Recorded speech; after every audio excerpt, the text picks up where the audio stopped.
YG's iconic quartet needs no introduction because you already know who they are based on the impact they left throughout K-pop. So who am I talking about? It's 2NE1.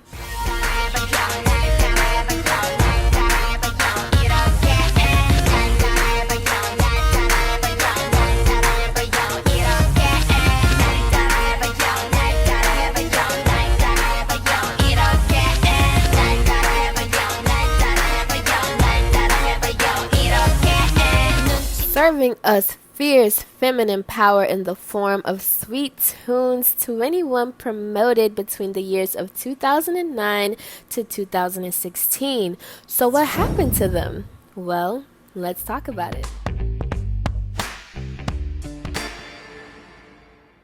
CL, Pakbam, Sandara Park, and Minzy unofficially debuted on March 27th, 2009 with the single Lollipop.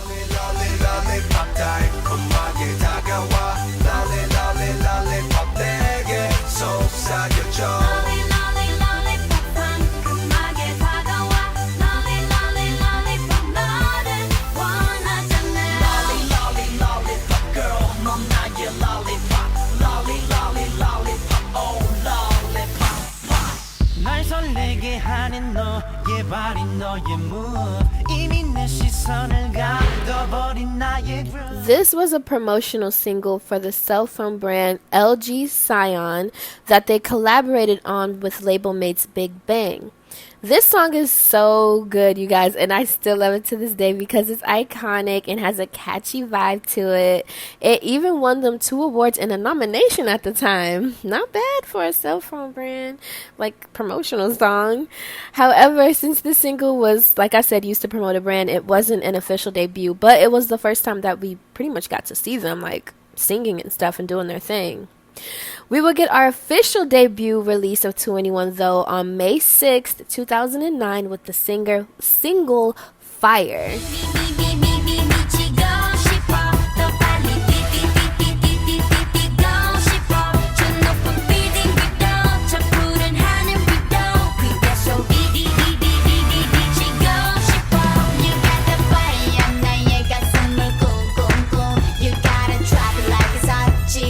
The public loved this song and the ladies became instantly popular as a result of it.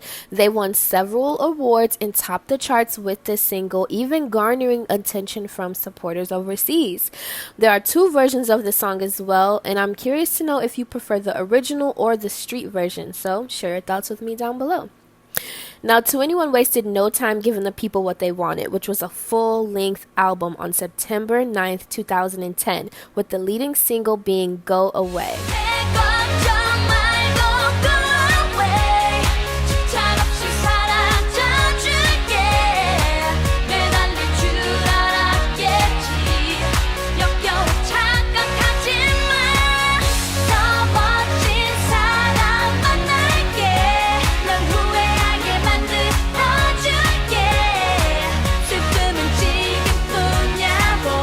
Absolutely love this song, you guys. It's such a fun party tune that's still like a diss on love at the same time.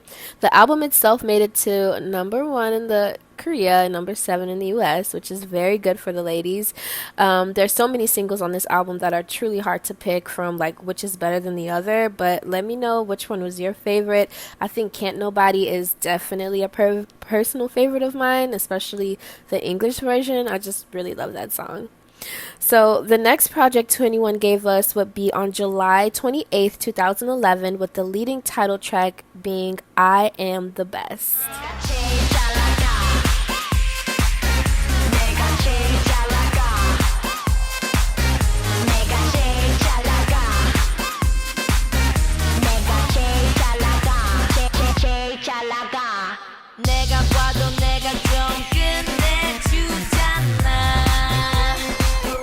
Everybody knows this song, and if you've never heard of it, I highly suggest you check it out for yourself so you can know why it was widely loved by all.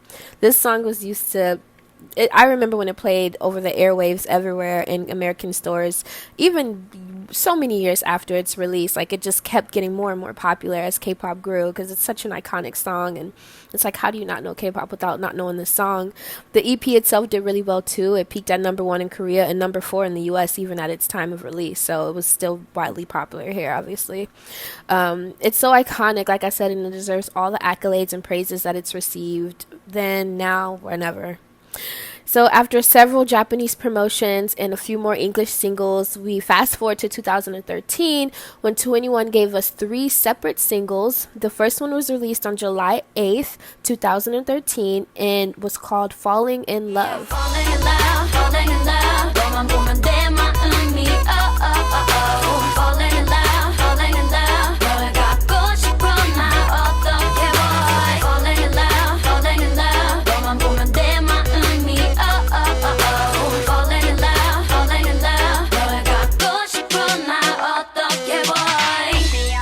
This song reached #1 in South Korea and 4 in the US. It's a fusion of reggae, hip-hop, and electronic, and was very liked by the public. I wasn't a fan of it personally, but let me know what you guys think of it.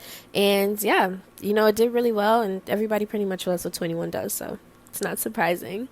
The second single was released on August 7th, 2013, and was titled Do You Love Me? Do you love me? Do you love me? Do you love me like the way I love you, babe? Do you love me? Do you love me? Do you love me like the way I love you, babe? 예감이 딱 맞아들었어 널 만났던 첫날부터. This electronic pump-infused single peaked at #2 and 3 in the Korean charts, becoming another instant hit for the ladies. Again, not my cup of tea, but I can definitely see why it was chopping, like chart topping, seriously, because it is a party banger, and that's like one of the things that 2NE1 is well known for, is like really bringing the funk out of people, like bringing the party out of the people. So the third and final single of 2013 would be released on November 21st, 2013, as I said, and was titled Missing You.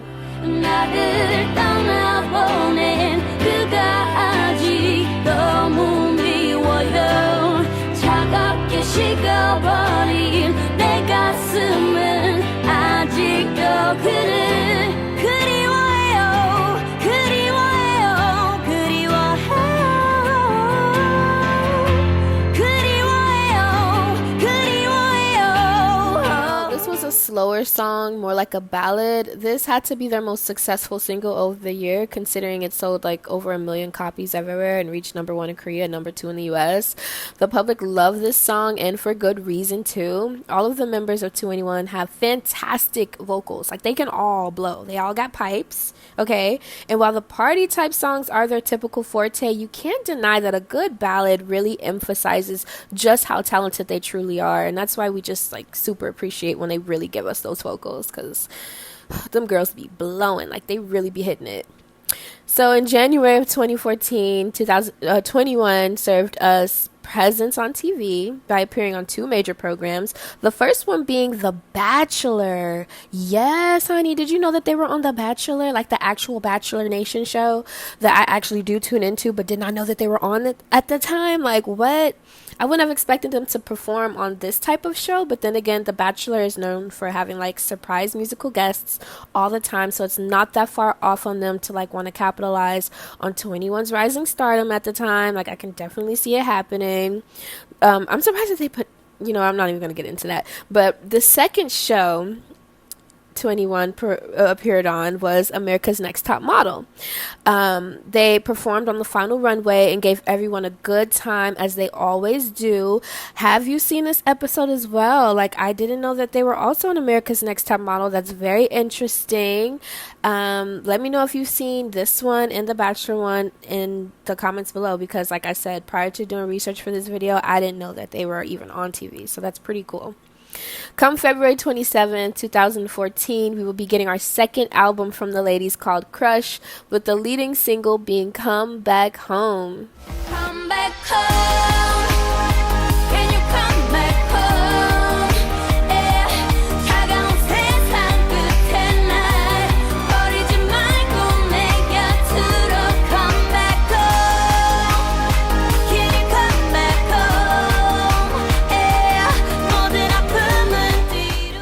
was a great title track in my opinion. I love how it switched up and remained exciting throughout the entire way. The album also did pretty well for itself, ranking at number 2 in both South Korea and in the US. Everybody loved this comeback for the most part, not to mention Come Back Home dominated the charts consistently for 2 weeks in a row on its own. Like, really, really good. So after going on tour and gaining more of a presence overseas, it seemed like nothing could stop 2NE1's success in 2014 until they got hit with the scandal involving Park Bom. According to All K-Pop, Segyeebo reported that Park Bom was caught attempting to smuggle narcotics into South Korea using FedEx in 2010. The package included 82 pills of amphetamine addressed to a relative of Park Bom, but Incheon district prosecutors confirmed that the illegal narcotic was intended for Park Bom. The package was confiscated at the Incheon International Airport before it could reach its destination. Although the case was opened on October 19th, it was ultimately suspended on November 30th.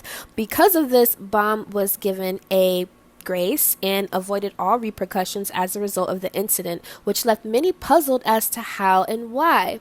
A prosecutor weighed in on the matter by stating, even if it is their time, amphetamine smugglers are held and investigated by rule, and I cannot understand what the logic behind not even booking her case was. There are cases where drug criminals are first booked and then the cases are suspended, but I've never heard of a case where it wasn't even registered. That's interesting. Naturally, the public's concerns about Park Bom's scandal raised concerns and speculations. Instead of releasing a press statement, YG explained the situation through a letter written by Yang Hyun-suk that reads, "Hello, this is Yang Hyun-suk. I want to explain about the report of misunderstanding that has recently spread yesterday night. Why is this being explained through Yang Hyun-suk's letter and not as an official YG statement? To be accurate, the content in the article was something that happened 4 years ago and something that I was first told of then when Bom's parents came to us and told us that they had been investigated, and also about a shocking incident Bom had experienced in the past and her medical history. So until all this, all of YG as well as the 2NE1 members had no knowledge of this. That's why I thought that rather than to have YG, which doesn't really know the situation, release an official statement, it is better for me, who directly heard of all this from Bom's parents, to tell you about it. Your feelings about the article as a producer? If you combine the training years, then the amount of time I've spent with 2NE1 is 9 years. The 2NE1 members I have watched over for 9 years do not smoke, do not drink, and seems to me to have never once gone out to hang out at a club besides for official events. At least from what I know, that's how it is. And also because I've never heard of rumors of that sort from those around me. But the Bom that I know to be this way has suddenly become overnight a drug smuggler, according to the title of the article. It's absurd and shocking that I don't know what to start off saying. Should I be explaining this absurdity? Will that end up making the situation even bigger? It's true that these did momentarily present a concern. However, for all the fans of 2NE1 who are currently on their world tour, for the silly and dung-sing like Bom who became a drug smuggler overnight, I thought that I couldn't just sit back and watch. What is the truth? As fans already know, Park Bom spent a long time in the US before 2NE1 debut, and she has said that there was a time when she dreamed of becoming a soccer player. However, she directly witnessed a close friend dying during a game, and after that, Bom had spent difficult days as she fell into sorrow and shock that was difficult for her to handle at a young age. After that, she spent several years receiving psychological counseling and treatment and used drugs that were prescribed to her by a famous university hospital in the US. After that incident, Park Bom was no longer able to continue on with soccer, and after changing her dreams to that of becoming a singer, she came to Korea and participated in the YG audition. It's a day I remember clearly. The reason that I remember Park Bom among the numerous audition contestants is because as soon as I saw her, she had boldly stated, if it's not YG, I'm not going to be a singer. Although she didn't pass that audition, she came back again the year after and she didn't make it again, but her third year she qualified in first place among the thousands that had participated, so I think that is why Park Bom remains clear in my memory.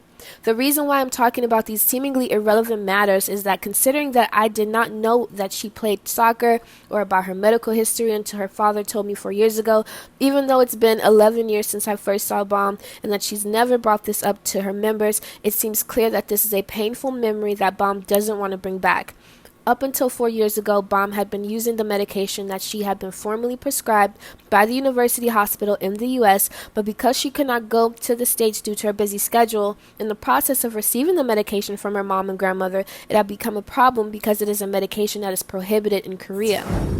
But luckily, her medical record over the past several years and her prescription from the university hospital were received and submitted during the investigation, so it was an event that was safely and soundly wrapped up with every evidence being provided. It said the drug has narcotic properties. Did they know this? In common sense, what mother and grandmother would go get their daughter and grandmother narcotics? Especially in a world like today when most medication need prescriptions, how many people know of what kind of properties a medication has? Like I mentioned through my appearance on Healing Camp before, I have to carry around a sedative and take it on a daily basis because of my panic attacks, but I am not curious about what properties make up that medication, and even if someone told me, I wouldn't understand very well. In the case of Park Bom, she only knew that the medication she took in the States was not available in Korea. It doesn't seem she understood that it was a medication that was prohibited in Korea. After realizing this after the investigation 4 years ago, from what I know, she has been using another medication prescribed by a university hospital in Korea. Because they've been busy with their world tour, I haven't seen Park Bom in a while either, but I ran into her when she came out to the office to record last night and saw her shed tears throughout the night because of the articles coming out. After seeing her this way, I feel torn that it has come to a situation where I have to explain a post that Bom does not want to reveal. I want to wrap up my words as I apologize for bringing about worry to many of you. I will greet you again with happy news soon. Thank you. Yang Hyun-suk. Whew, that was a lot, you guys, but that did offer a ton of insight as to why and how all this happened.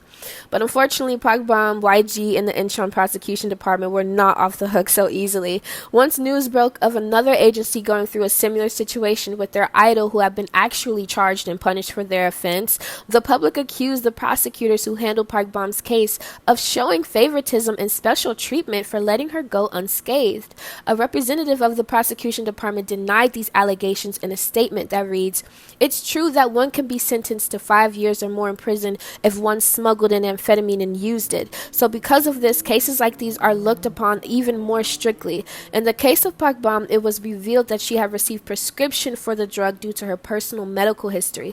Park Bom says that she tried taking medication without amphetamine before after she came to Korea, but it didn't work as well for her. That's why she had ordered for the amphetamine as prescribed to her in the US. In situations like these, for cases involving narcotics, we usually clear most of their suspicions or we suspend the case. We don't let it off like this when the crime is one that should be given 5 or more years in prison. We look over it strictly. We didn't give just Park Bom special treatment."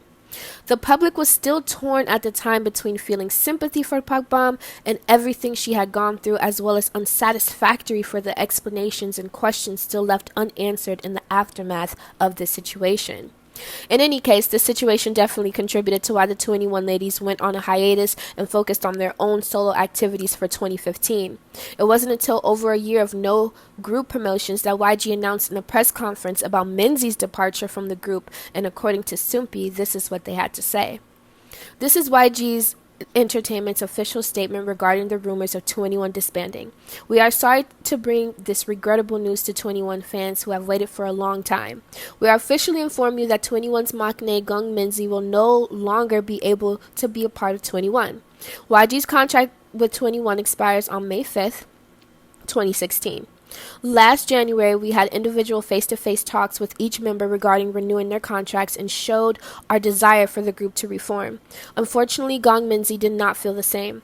Having to say goodbye to a colleague who has been with us since she was a trainee for 11 years is really difficult. However, we fully understand and respect Gong Minzy's position as the group had to suddenly halt promotions for 2 years. Thus, it is true that we feel more sorry rather than feeling unsatisfied." After announcing Gong Minzy's decision to leave the group, the other members were confused and asked, "Will 2NE1 disband like this?" Yang Hyun-suk met the 3 members and said, "I want to protect 2NE1 until the end no matter what. When it gets difficult, let's gather together and be strong and overcome this." Showing this strong will, the other 3 members are preparing a new song with the summer comeback in mind. There will be no additional members added to replace Gong Minzy.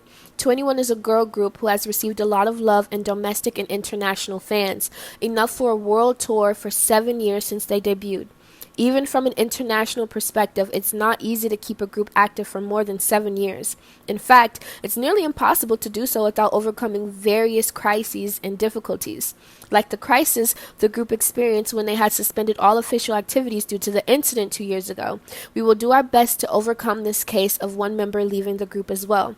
YG and the members promise to make a strong resolution for fans who have trusted 21's music and waited. We will promise to return with the most 21 style and 21 appropriate music. Thank you. Billboard released an interview on December 18, 2018 that outlines intimate details in regards to Minzy and why she ultimately left the group. Minzy shares key factors that correlate to her eventual departure of the group that read, "I didn't know how to have relationships with people," she reflects. "Since I was so young in such a controlled environment, I never learned how to socialize. I really didn't have a normal childhood.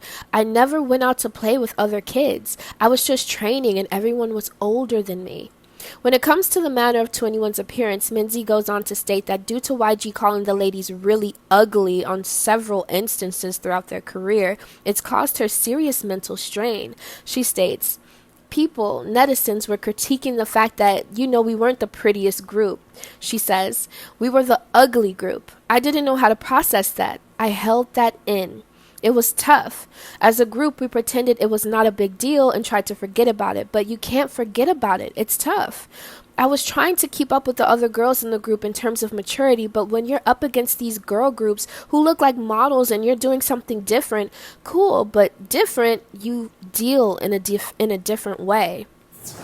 Minzy even goes on to describe some of the hardest moments she's endured as a member of 21, stating, "I would go on stage and everyone was so supportive, they'd love me," she says.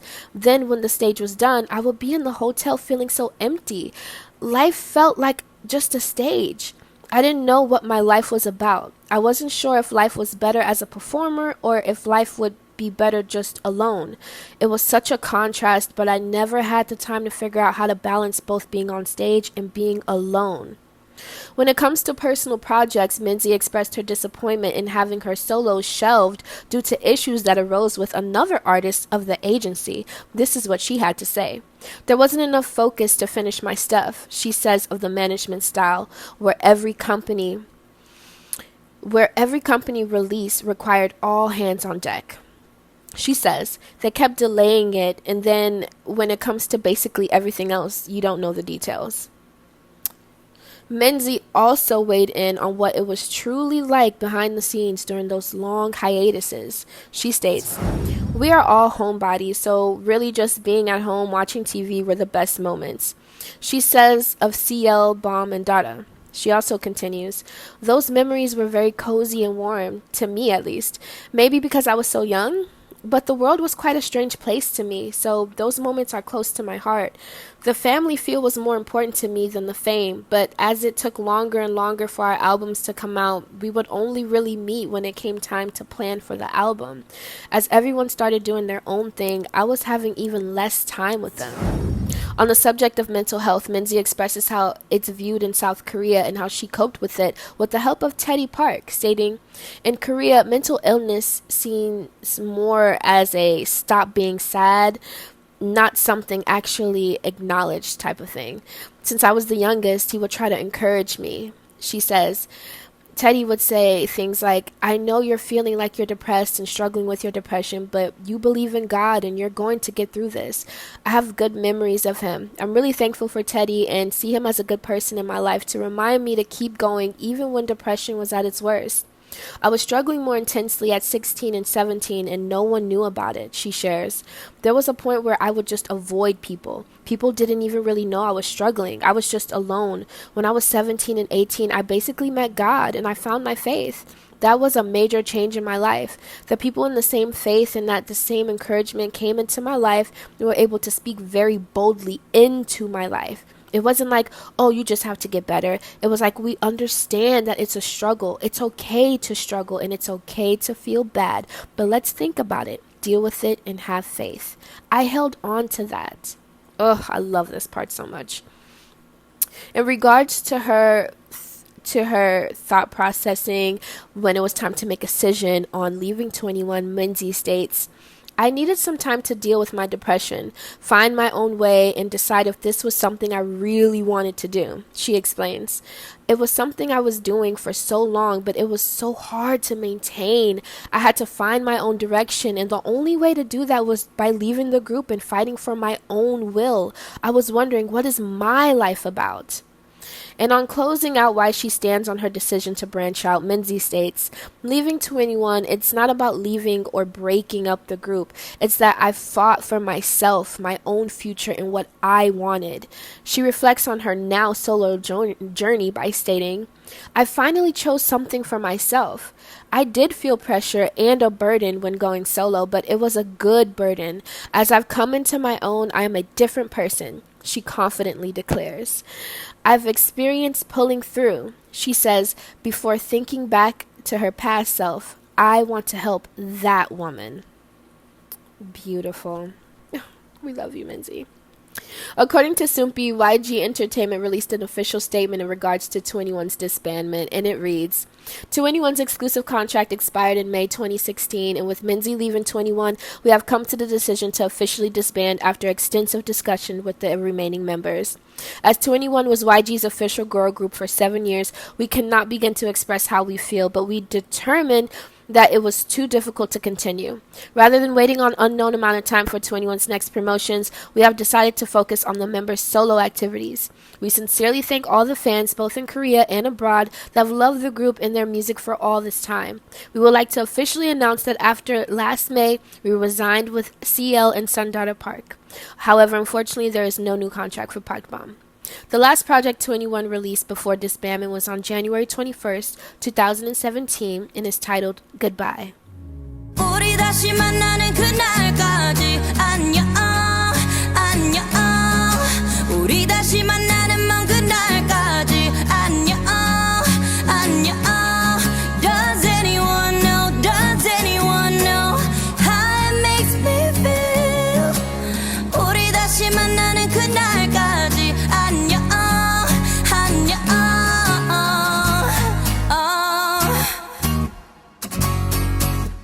Definitely my favorite 21 song by far. I mean, first of all, this beat is so melancholy and somber.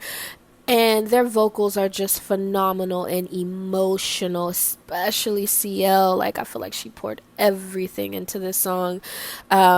And she did. She wrote this song in response to Minzy's departure of the group initially, and it just so happened to work out as a final single for the group, and I can just tell she put everything into this song. Like, I just love this song, you guys. And it peaked at number 3 on the charts, as most final songs do. You know, they don't, like, really do like as well as the other ones, but this one is just so good. I still listen to it to this day very frequently. It's, I mean, not really that old to me, but it's the only song that we got from them at the time out of like 3 years. It was such a long time coming, to say the least, you know? And I remember hearing something about Minzy being taken aback at the fact that no one reached out to her to include her on the track, which, you know, is fair. I often wonder what this song would have sounded like if it was completed with the original 4 members, you know? Something I found interesting about the way 21 banded is how CL revealed the moment when she found out herself. According to Soompi, CL was doing an interview for AP Entertainment, and when asked if she too, like Minzy, found out about the disbandment news via social media, this is what she stated. Well, I did too, to be honest. I was at a Thanksgiving dinner and my phone blew up. But yeah, those situations, that was very heartbreaking for me. That's what she had to say. So this makes me wonder if this situation was truly one that everyone agreed on initially, or if this was a power move on the company's behalf that the ladies had no choice but to adhere to. Let me know your thoughts on it down below. So during their time promoting, 21 released 3 albums, 3 EPs, and 25 singles, as well as being nominated for 160 awards and winning 82 of them. Wow, impressive feat.